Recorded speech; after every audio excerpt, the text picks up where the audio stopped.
नमस्कार, मैं डॉक्टर कमल। आज हम बात करेंगे अल्सरेटिव कोलाइटिस के बारे में।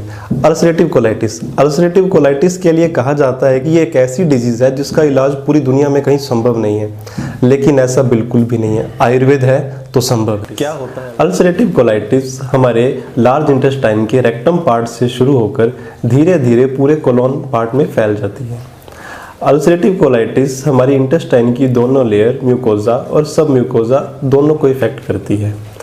क्यों होता है अल्सरेटिव कोलाइटिस? का कारण आज तक पूर्ण तरह से स्पष्ट नहीं हो पाया है। इसे ऑटो इम्यून डिसऑर्डर माना जाता है, लेकिन स्ट्रेस, हाइपर एसिडिटी, जेनेटिक कारण, ये भी इसके कारण माने जाते हैं। अल्सरेटिव कोलाइटिस में पेशेंट को कौन कौन सी दिक्कतें होती हैं? अल्सरेटिव कोलाइटिस के अंदर पेशेंट को लेफ्ट लोअर क्वाड्रेंट में पेन होना, अर्थात पेट के नीचे वाले हिस्से में बाईं ओर दर्द होना। डायरिया विद ब्लड के साथ खून के दस्त लगना, यानी खून के दस्त लगना, दस्त के अंदर म्यूकस, पस का भी आना, दस्त के अंदर रात को दस्त लगना। फटीकनेस, थके हुए महसूस करना। फीवर, बुखार होना। भूख कम लगना, नींद कम आना। इस तरह की दिक्कतें अल्सरेटिव कोलाइटिस के पेशेंट को आती हैं।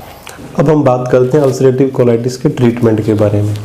अब तक जो हम अल्सरेटिव कोलाइटिस के ट्रीटमेंट जो चल रहा है उसे देख रहे हैं, उसके अंदर एलोपैथी डॉक्टर्स क्या करते हैं कि पेशेंट को सिम्टोमेटिक ट्रीटमेंट देते हैं। किसी पेशेंट को डायरिया है तो उसे डायरिया रोकने के लिए मेडिसिन दे दी, किसी पेशेंट को वीकनेस है तो उसके लिए कुछ उसे ट्रीटमेंट दे दिया। लेकिन ऐसा नहीं है, वो सिर्फ उसकी बीमारी को ठीक नहीं कर रहे, सिर्फ सिम्टम्स को ठीक कर रहे हैं। जो बीमारी है, जो अल्सरेटिव कोलाइटिस है, जो इंटेस्टाइन की बीमारी है, वो उसी रूप से बनी हुई है, लेकिन बस वो सिम्टम्स को रोका जा रहा है। धीरे धीरे मेडिसिन की डोज को बढ़ाया जा रहा है।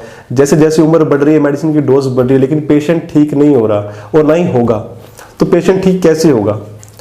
हमारे आयुर्वेद के अंदर हम परपटी कल्पना के द्वारा पेशेंट को ठीक करते हैं।